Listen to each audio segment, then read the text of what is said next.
and welcome to the Tao of Our Understanding Recovery Podcast. My name is Omar Pinto, the host of the Share Podcast and a founding member of the SRC, the Share Recovery Community. In the SRC, we have a number of live online recovery meetings every week on a number of different topics. This podcast is only one example of the content provided to our members. In this meeting, a chapter of the Tao Te Ching is discussed every week as to how it relates to recovery. I hope you enjoy this week's podcast episode. Hello, guys. Buddy C. This is the February 27th, 2020 Tao Te Ching meeting for the Share Recovery Community. We have Kate and Marla and Kirsty and Lala and Tina and Paul and Craig today. How is everyone? Doing well? I'm seeing some head shaking with mutes. That's good. All right. Let's get right into the 72nd chapter. Paul, we'll go ahead and read these, but I know we're going to move on to the Wayne Dyer pretty quick. All right, chapter 72, first translation. When men lack a sense of awe, there will be disaster. Do not intrude in their homes. Do not harass them at work. If you do not interfere, they will not weary of you. Therefore, the sage knows himself but makes no show, has self-respect but is not arrogant. He lets go of that and chooses this. Second translation. When they lose their sense of awe, people turn to religion. When they no longer trust themselves, they begin to depend upon authority. Therefore, the master steps back so that people won't be confused. He teaches without a teaching so that people will have nothing to learn. Third translation. When people become overly bold, then disaster will soon arrive. Do not meddle with people's livelihoods. If you respect them, they will in turn respect you. Therefore, the master knows herself is not arrogant. She loves herself, but also loves others. This is how she is able to make appropriate choices. And the fourth and final translation. When you show no fear at all, the universe gives you something to really be afraid of. Don't try to fence people in or grind them down. Just let them be, and they'll always be on your side. The masters know themselves, but they don't reveal themselves. They love themselves, but they know what their lives are worth. They let go of all that to concentrate on this. Comments?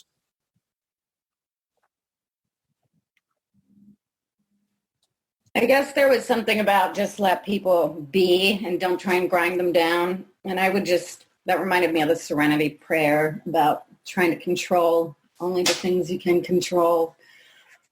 Because that gives me a lot of grief, I guess, getting annoyed with people, family members, mom. Hey, Lala, have you found over your time in recovery that seesaw of the things you control versus the things you can has totally shifted in the other direction?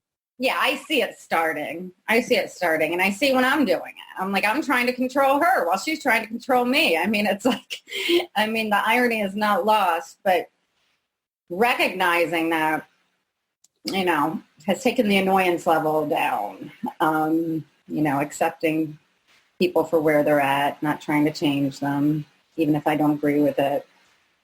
So yeah, that really speaks to me. Thanks, Lala. Any other comments? That first part of the translation there, when people become overly bold, then disaster will soon arrive. In the Jonathan Starr, when the people lack the fear of God, then a greater force will come. So when we lack respect, I think that's what that word awe is trying to put. And not necessarily, I don't think necessarily respect for God, but respect for people, respect for the situation, that we don't bulldoze things, and think that we're God, that it's all about us kind of thing. Like the ego. It's like when you're all ego, and not having, any respect for everything that is, that everything becomes a fear because everything's a threat to that ego. Ego is always an issue for me because if I'm not careful, I will make everything about me, thinking that the whole world revolves around me. That used to be a real issue. I'm learning to get past that, but I still have to look out for it. But I think that's pretty much what that's talking, or for me, that's how I see it. Anyone else with a comment? The last part of that, Stephen Mitchell, at the very end of the second translation where he says, he teaches without a teaching so that people will have nothing to learn. His comment on that talks about they'll have nothing to unlearn. He gets kind of zen-y. I'm disappointed in my Zen class because it's a religion, and I don't want religion. They're saying we don't believe this and we believe. I said, fuck that. I don't want to know what you believe. I want to know what's working for you, AA has spoiled me on that because I go into AA and there's no religion. It's about what's working for you. And when I go into other things, they're all, so I'm having to process that. I mean, it's good and I'm enjoying it. I'm having to do the take what works thing. Yeah, I agree. I haven't been going to the Buddhist temple a lot lately, but, as much as they're like, they make the joke of we're not covered by acts of God in our insurance because we don't believe in a God. Like that's the joke when a branch fell on the building. And it's like, they say they don't believe in it and they don't believe in anything, but it's a little I don't know. Sometimes I leave there more, and I know the confusion is the human condition, but I leave there kind of more confused, and it kind of is a religion. They're saying it's not. So. Well, we all want to believe in something, even if it's believing in nothing. Nihilist. Yeah, how religion started. We people needed something to answer the questions of things that were going on around them. There's no explanation. So there's got to be something else out there doing things like nature. Nature has its own thought process. Yeah. But don't you think that is something that's in all of us, this need to find why we're here or some explanation that makes sense to us? I mean, that seems to be everyone has that same push. Yeah. Unfortunately, not everybody really knows that they need to do that. Most people remain ignorant and like it for their whole lives about who they are and why they're here. Well, but everybody has a need to understand God, though. I guess that's where I was going. Some kind of a belief that works for them. Even if it's no belief, it'd be a lot harder for me not to believe in God than for me to believe in God. That kind of a thing. So I didn't mean to go there today, but but isn't it great that when I got into recovery, the thing that was different was everyone told me I didn't have to believe anything. And I'm like, wait a minute. Okay, so how does this work? So you just go help somebody. And you just be open to do the next right thing instead of the next wrong thing. And I'm like, it can't be that simple. I got to read 10 books and study for 5 years and pray and fast for a week and therapy, yes. And inconvenient places where I got to drive in traffic and pay to park and all these things I don't want to do. It's got to be work. I've got to feel I earned it. I hear you. But it's not. It's the opposite. We don't have to suffer. It's surrender. Yeah. It's surrender. It's letting go. Like a conversation I've had recently with some folks about letting go of fear and different things that are really holding us back, It's just surrender. It's the same way that, well, for me, the one thing I can say that I found in recovery was that I had to surrender to get over my alcohol addiction. That was the one thing I had to learn how to do. And that's what the steps showed me, was how to surrender. And now I got to learn now, if I want that same peace and that same ease in the rest of my life, I have to learn to surrender in the rest of my life. And I think one of the first parts of that is having a respect for everything. Yeah. I am in agreement with that, having respect for everything. And that we're all connected, and that when I love you, I'm really loving me. When I do for you, I'm really doing for me. Yeah. Yeah, that's true. That's huge to learn. Another phrase there from the Buddy translation of the Jonathan Starr Tao Te Ching book. Just write a book yourself already. No, well, anyone can have a translation. They just go back and make it up out of the words, you know. Yeah, that's true. Do not withhold your humanity from others. That's that next phrase. That's the way one of the translators put it.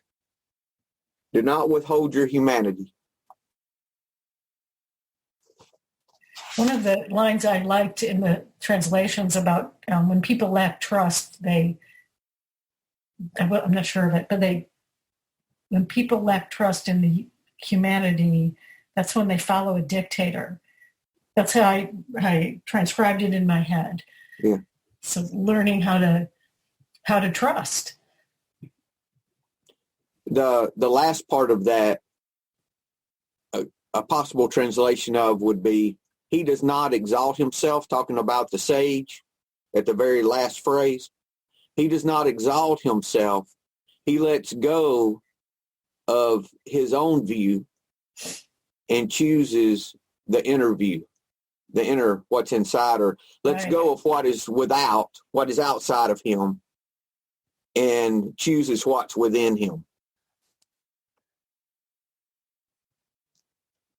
Wow, that's powerful. He chooses what's within, right? Is that not what we're learning about everything?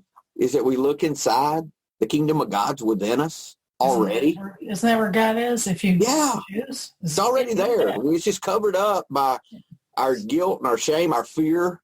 Our fear really is covering that up, and we can't see that light that's there already shining. We just got to get all the shit out of the way, you know? Jonathan Starr himself said that when the people do not fear worldly power, a greater power will arrive. Don't limit the view of yourself. Don't despise the conditions of your birth. And don't resist the natural course of your life. In this way, you will never weary of this world. And that's what Wayne Dyer talks about.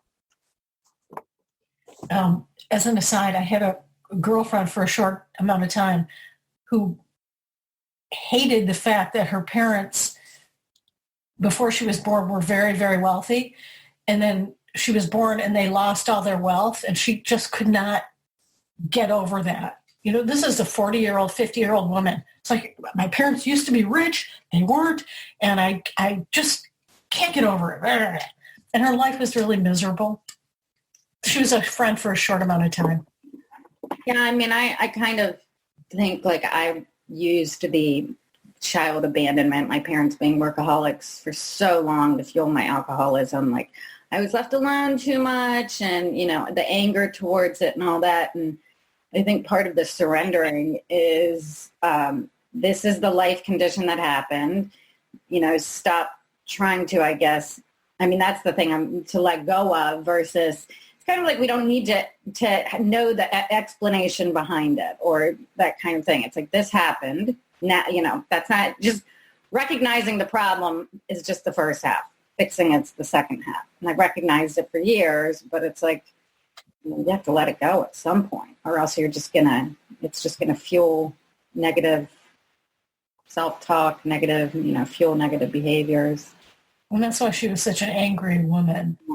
Yeah. Not learning to live in the moment. So little of our life is lived in the moment that we're in. We're always in yesterday or tomorrow, and that's where our fear's at. our fear is in that what happened yesterday, Lala, like you're talking about, and Marla, or what might happen in the future. That's where our fear is. Our love's in the moment. We can't love people in yesterday and tomorrow. We can only love people now. So the more moments we learn to live in, then the more we can walk in love. And that's where God is. That's where this peace and joy is that we're looking for, in my thinking. So learning to live in the moment's the key.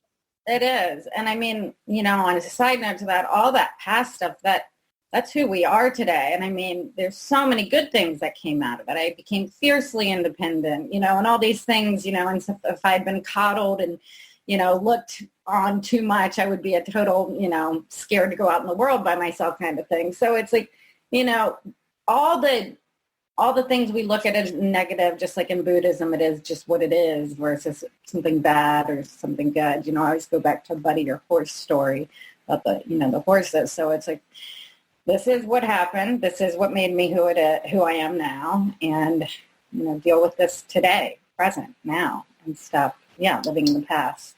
And it's like in the Tao, you just accept and go with the flow of nature, and you accept what's happened and get through it and get over it.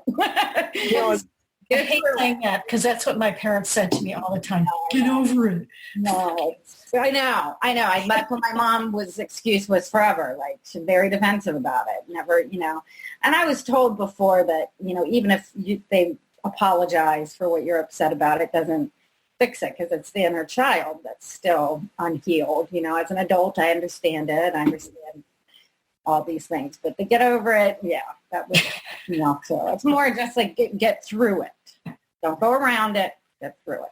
I never ever said those words to my daughter. Get over it, ever.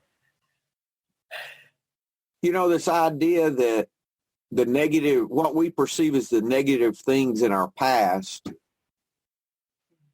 were really made into good things. Because like you're talking about, Lala, I remember when I was in the 3rd grade, my mother asleep and me getting up, cooking me an egg on the stove, getting ready, setting my alarm clock. I'm in the 3rd grade. I'm 8 years old. I get up, I get ready, I brush my teeth, I fix my breakfast. I cook an egg on the stove for breakfast even, right? All that stuff. And I remember burning my bangs on the gas. I remember lighting it and burning. I remember my bangs burning, You had hair? Yeah. I wasn't in the 4th grade yet, Marla. This is a 3rd grade. And then waking my mother up as I was leaving and telling her I was leaving for school when I'm 8 years old, right? So a long time I resented her for that. And then I said, wait a minute. That kind of thing taught me to be who I am now. So can I thank her for that? Can I flip that around to gratitude? Yeah. Definitely. And that's when you get free, is when you can take those things you think are negative that other people can, you can be the victim and other people can say, oh, that's awful, that's awful, that's awful, But can I be grateful for those things in my life? Yeah. Yeah. That's when you get free. It's when you can find gratitude in the perceived negatives. Yeah. And that is where I do like that Buddhist thing. There is no positive or negative. It is that term. It is what it is.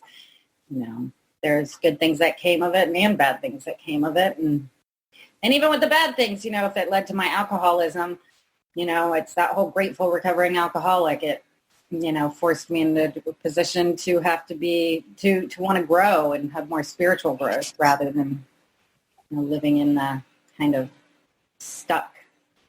Every step is on the path, right? Whether we like the path or not, it's still on the path. Choose the path. The path chooses us. Right. The path chooses us. We did not choose the circumstances of our birth. No.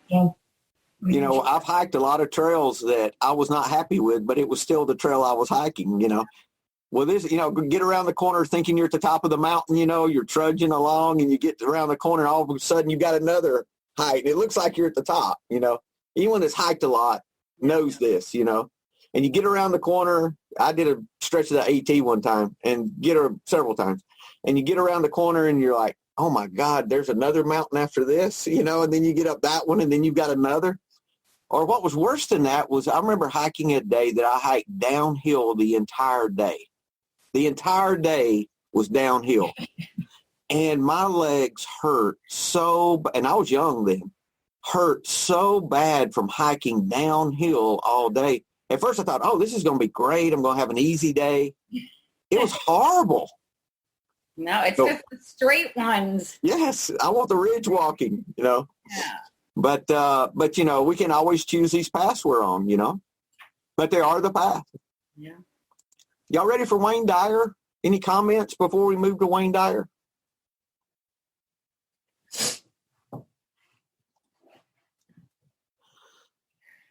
Good conversation this morning. Thank you, guys. Buddy, you can go ahead. Oh, you want me to read this? Yeah, I'm still nursing my illness. Okay. I'll read the verse. When people lack a sense of awe, there will be disaster. When people do not fear worldly power, a great power will arrive. Do not limit the view of yourself. Do not despise the conditions of your birth. So that's it. Do not resist the natural course of your life. In this way, you will never weary of this world. Therefore, the sage knows himself, but makes no show of himself, loves himself, but does not exalt himself. He prefers what is within to what is without. One thing that we really didn't talk in detail, we talked about not limiting our view of ourselves. Right. We talked about not despising the conditions of our birth. We didn't talk a lot about not resisting the natural course of our life. That's where I'm at the moment, is not resisting the natural course of my life. Go, like my friend Claire B says, go where you're being pushed.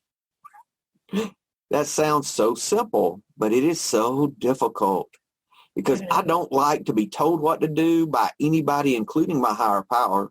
I don't want anyone to tell me what to do. I want to do it myself. So when I'm being pushed in a direction, my automatic response is stop.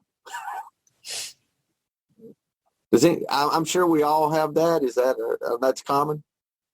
I'm always wondering, what is the natural course of my life? Am I just to sit back and let what I'm doing unfold and happen and see what happens? Or, do I market? Do I push myself? Do I cook more? I don't know what makes that all happen and work. Well, let's talk about a few questions to try to identify that. For me, one question is, what is it that I enjoy? What is it that I enjoy? Combined with, what is it that brings me peace? Where do I feel the most connected during my day? Maybe do a review of your day for a few days until you start getting an idea of what those things are. And I think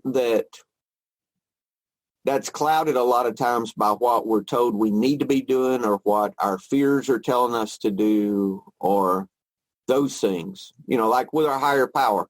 What is it that connects me with my God? For Paul, it's walking. So he's taking his walks. So, Paul needs to take his walks. Paul doesn't need to sit at home on the couch and watching Perry Mason and wonder why he's not feeling God, It's a little tough in the winter now, but yeah, I need to get out. It's starting to warm up a little bit, so I need to get out more. But I know that, I feel that pull. I feel that push. Yeah. Is that not right though, Paul? I mean, if the weather, barring weather, okay. If you need to, if you got on and said, oh, I'm just not feeling God, I'm feeling down, Well, have you taken your walk? No, I haven't gone walking. Well, okay. We know that's where you connect, so let's do it. That kind of a thing. Yeah, and I always feel better every time. Yeah. It works every single time. So yeah. It's funny. That's the kind of things, like we were talking, someone was, we have this happen a lot in recovery. Someone's struggling, and let's say they're a meeting maker. They go to meetings, and they'll call up and say, "Oh, I'm just not doing well." I said, "Well, when did you last go to a meeting?" "Well, it's been a few weeks. I'm like, "Why don't you just go to a meeting?" "Well, I've been, but I feel awful." I said, "Wait a minute. This is not making sense to me,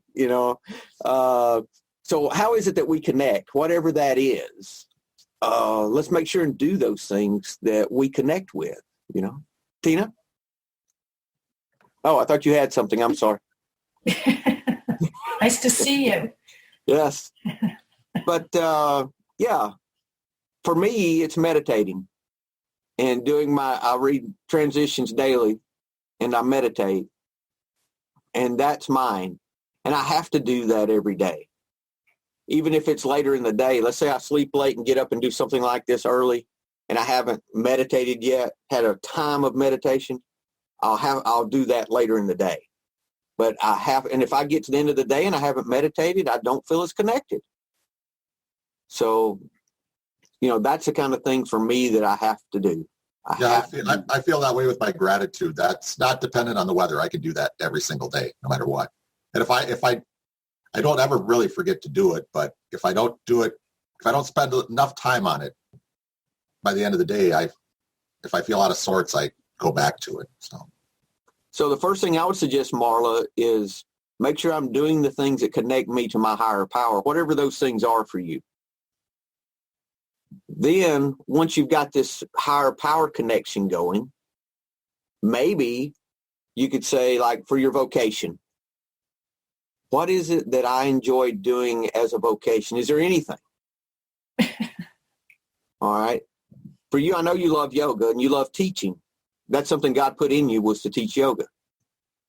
So learning how to surrender that to your higher power, like you're surrendering your drugs and alcohol, maybe taking the steps and substituting where alcohol is in the steps, substitute that with yoga or a way to make a living or something of that nature, and see how the steps read for you with you doing a substitution for alcohol.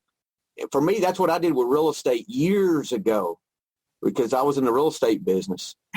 That I'm powerless over my real estate business, and it's unmanageable by me.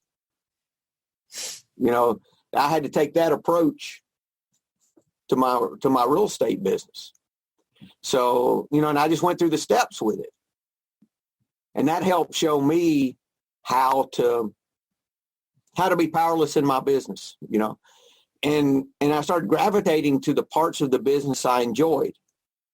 And I said, well, I'll do more of that. And the parts I don't like, that when I can find someone to do those parts for me, I'll find someone. I'll keep doing them as long as I have to. And there were some big things I was doing that I sold parts of. So one big part. And it freed me up so much. I realized I was spending 80% of my time on what wasn't making me money and 20% on what was. And now I got rid of the 80. So all I had was the 20%. So I worked a day a week or so. And the rest of my time, I could do recovery stuff. And it happened because I started looking at what was pulling me. And I know we don't all have that luxury to do that kind of a thing. But if we can go in the directions that we're being pulled and not resist just how naturally our life is unfolding. We all have a way our life's unfolding. And if we can learn not to resist, I guess the big thing is just being conscious of that, being awake to it. And then start just noticing what our course is in life. And just not resisting. That comes in small bits, And I like, I kind of got excited about the idea of being with or just finding what I love and where I'm at peace, which is teaching yoga and practicing.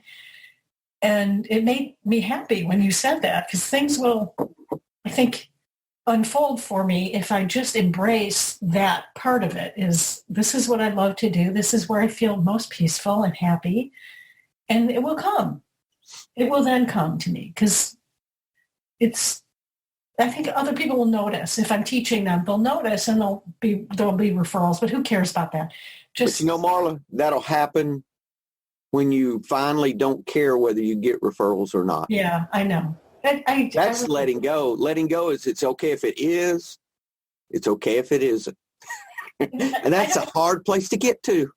Well, I'm not that motivated, as you know, to earn shitloads of money. Yoga teachers don't. It's not a high earning field, but I'm content with. I'm actually fearful of getting referrals, so it's that. Also, that is fear of success. Mm-hmm.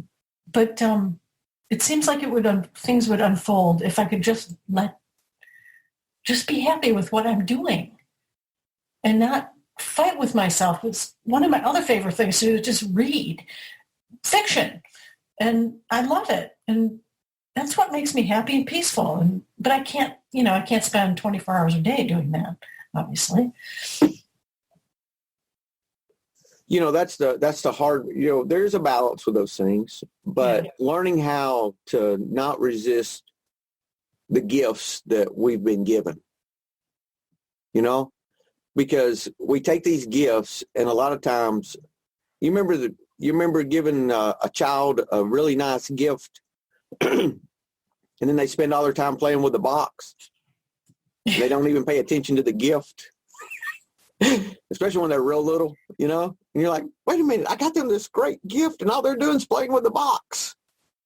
And sometimes, we miss the gifts, I think, that we're given, and we do the same thing, in a spiritual sense. We play with the box, we're worried about how great it is, or how, why isn't there more, or why isn't there this, or why is there, and we miss the actual gift itself, and, that's tough that's tough. So just start noticing it, Marla, and see where it goes. Stop resisting, and then let's let go of it. Let go. If my class grows, it's great. If it doesn't, it's great. That's how I have to do the numbers on this podcast too. Because I'll look at the numbers. I used to look at them pretty often, and I know. Always keep up with how much they're doing and all of that. And we've settled out at about 70 to 90 downloads a day. And I'm like, okay. Because if we were getting 150 downloads, I'd say, well, why aren't we getting 200? Why aren't we getting 300? Why aren't we getting 500? What do we need to, that whole thing. And so, just got to surrender that. And it's whatever it is good. And just leave it at that. Much easier said than done. Comments before we go on? Okay, I will share again.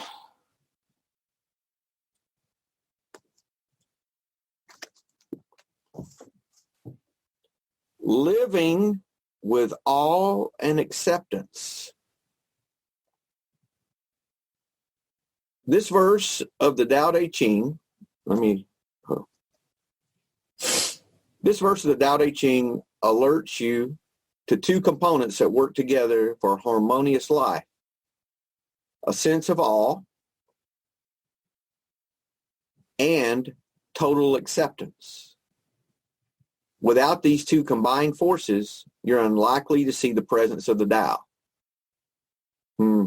Sense of awe and total acceptance. That's what we've been talking about. I want to move on over. My favorite paragraph you just floated through. I'm sorry. Which one do you want? This morning I sit here in my sacred space on Maui feeling an urgency that actually feels blah, blah, blah. Okay. Feeling an urgency that actually feels like the rapture in St. John of the cross's words. I sense the presence of Lao Tzu urging me to hurry up so that he may convey to you what he means by having a sense of awe. It is so profound as to usher into your life a timeless awareness of the arrival of a greater power. I feel that power right now in my beautiful surroundings. The sound of myna birds fill the air as the ocean rolls in undulating waves, much like the heartbeat of our earth. The colors are absolutely breathtaking. The bright blue sky, the shimmering green palm trees, seagrass, the ficus plants, the dreamy oranges and purples mixing in the distant clouds, and topping it all off, a rainbow that appears to be connecting the nearby island of Lanao with my front window. Fuck you, Wayne Dyer. Thank you, Wayne Dyer. I'm living in Michigan. It's great. It's windy. Shit tons of snow. How come it's overcast in Georgia and 40 degrees, you know. How come he gets to live in Hawaii? Yeah, I could be happy in Maui, right? Yeah. No, I'd still be there. That's the problem, right? Let me skip down to here. The reason it's crucial to have a sense of awe is because it helps loosen the ego's hold on your thinking. You can then know that there's something great and enduring that animates all of existence. Being in awe of that something staves off disasters because you have no fear of worldly conditions. You're kept grounded in the otherworldly power that manifests a trillion miracles a second, all of which are oblivious to your ego. The 72nd verse of the Tao Te Ching also asks you to accept yourself and your individual concerns with 3 very emphatic suggestions. Lao Tzu tells you to avoid self-limits, accept your body as a perfect creation, and allow your life to unfold in accordance with its own nature. No. So, self-limits for me would be my fears, letting go of my fears. Accept my body is a very difficult thing for me. I did a meditation on this, and I've been using it pretty often about loving my body, because I never looked at my body as being separate from myself, and I never took I never learned how to show my body love and compassion. Try sometime when you're meditating just to do a body scan and just send your body love, appreciation to your heart for pumping all these years, or your knees or ankles for holding you up, and for me, it was all the running I have done that has, where I have tormented my legs, that kind of a thing. My favorite was love the love handles. Yes, that one, yeah. I took that one to heart. But Paul, accepting ourselves the way we are, accepting us the way we are. When I first started doing that, and I've mentioned this before, but it was amazing. It was either the first day or the second day that I did that. It was the afternoon, and I'd been working in the office, and I was wanting something to snack on. I went upstairs and got some carrots out and ate carrots for a snack, and I've never done that. I craved carrots instead of pork skins. Pork skins and a Mountain Dew, Yeah. I've never been able to separate my body from myself, and it's such a great exercise. Of course, culturally speaking, we are told through ads and makeup companies that we're flawed. We need to cover our flaws and, get her, pump up our butts or reduce our butts or pick up, our perky boot, whatever. We're told from day one that we're flawed. So it's very hard to separate. And I know so many of us women have such body issues. I know men too have body issues. My husband especially, but so that makes it really hard. Intellectually, I think the human body is the most amazing thing, the way it works and how it stays in the stasis. But God, we know when I look at it, it's like, it's not a perfect, and what is perfect? I've been told I'm imperfect. So that's been a constant battle, and which causes eating disorders and things like that. But if we can learn to show gratitude for our body, just like with anything else in our life, what I do, I started recording these meditations, and I had someone say, 99% of it I like, but this I don't like. I totally ignored the 99% they liked, and the 1% they didn't like was exactly where I went. Of course. Right? So with everything's the same way for me, though. If I learn that when somebody has a little bit they don't like, that's what I'm interested in. I'm not interested in the rest. So if I can learn to show gratitude in a situation, that helps me to see the 99%, not focus on the 1%. Right. Same with my body. Same with everything. I have to work on that with my job. I just got a book off to the printer yesterday, and I keep looking for that one little typo that I know is there somewhere, but, not appreciating the 99.9% of it that looks great, but focusing on that. Because I know a customer's going to come back and call us and say, you spelled that guy's name wrong. And how could you do that? Well, I'm human. Sorry. Better be inhuman. Better to be. That's a perfectionism, though. I can't believe you're not perfect. Come on. I know. It's hard being a perfectionist. But isn't that true, though? We focus on the 1% instead of the 99. Absolutely. So I'm going to finish our reading right quick. If there's something else we want to hit in here, Marla, do you have anything particular? No, I just got a rise out of the paragraph where he's sitting, looking outside in the beautiful day. I like this part here. In order to do so, in order to do this, we must accept ourselves as being part of the 10,000 things, and we must love that same burgeoning, imperceptible inner nature that will bear fruit. As Lao Tzu concludes this verse, he prefers what is within to what is without. Love yourself, make no show of yourself, and quietly remain in awe and acceptance. So I thought that was really good.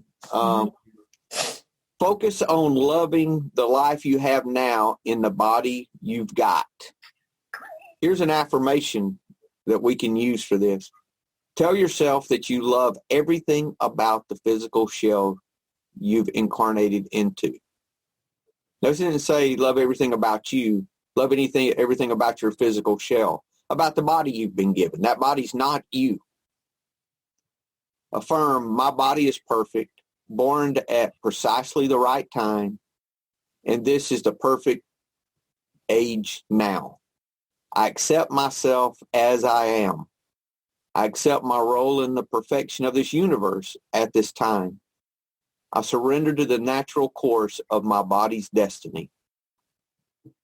See your body through the eyes of totally accepting thoughts, and as Lao Tzu says, in this way, you will never weary of this world.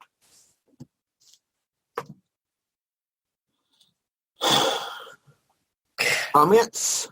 No, powerful session again today. Tina, you have anything? You dropped your wisdom bomb at the last minute, so I want to make sure and get you. Nothing today? I'm just soaking it all in today and appreciating all the good stuff being said. It's good, isn't it? It's good when God, the Tao, whatever it is, shows up is always good. So I think when we get dry, we maybe become more intelligent. We unlearn, right, Marla? We just, when we leave room. See, this is when we leave room for God to show up, because what happens if we're full of ourselves, think we've got this figured out, there's not room for any help. And it's that way in everything. This is a lesson for life, is that when we think we have things figured out, we're on our own. So we have to leave room for God, my thinking. So it's a good example of that. Thanks, guys. Y'all have a great week. Oops, sorry. Yes. Sorry. One thing I remember what I wanted to say real quick about letting go. You know, that's the big thing, letting go. How do you let go? How do you let go when you guys were talking about, when you were talking about being younger and waking yourself up and getting your breakfast ready, I did the same thing. And in this workshop I did about healing the inner child, they brought up what Tony Robbins had said about blaming somebody for our childhood. And he let this guy go on, and he said, if you're going to blame your father or the parent for all these things, you need to blame him for the good stuff too. And that helped me let go of my resentment, because it's easy to say, just let go. But it's another thing to say, well, how do I let go of something like that? And that helped me look at it in a different way of saying, if that's the bad, it's also the good, because it's shaped who I am. That's a lot about gratitude as well. And what's really nice in practicing gratitude is now my mind is starting to go there, like Paul, instead of, oh, poor me, there's 300 feet of snow out there. Poor me, poor me. It's beautiful. The sun's shining. It's actually really pretty. So fuck it. I'll just enjoy it. Might as well, Marla. I can't fly out of here, Be grateful that you're inside looking out, not the other way around. Well, I got dogs I got to take care of. My parents' dog. And the reason I'm mad is because my parents are in sunny Mexico right now, and I've got their fucking dog that I have to walk. So, fuck it. Well, you can do a walking meditation, Marla. While you walk, you can meditate. You can move to Hawaii with Wayne Dyer. Yeah, not where he is. He's dead, Paul. I know.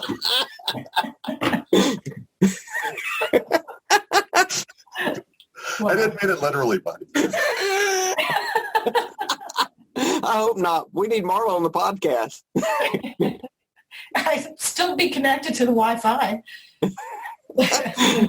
All right, guys. Anything else? No. All right. Y'all have a great week.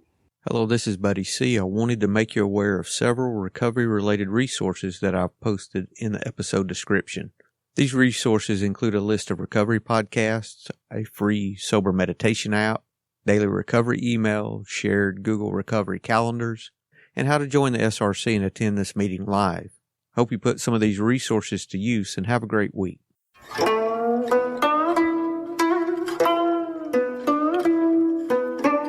Thank you for listening to the Tao of Our Understanding Recovery Podcast. If you enjoyed this episode, please share this podcast with your friends in recovery.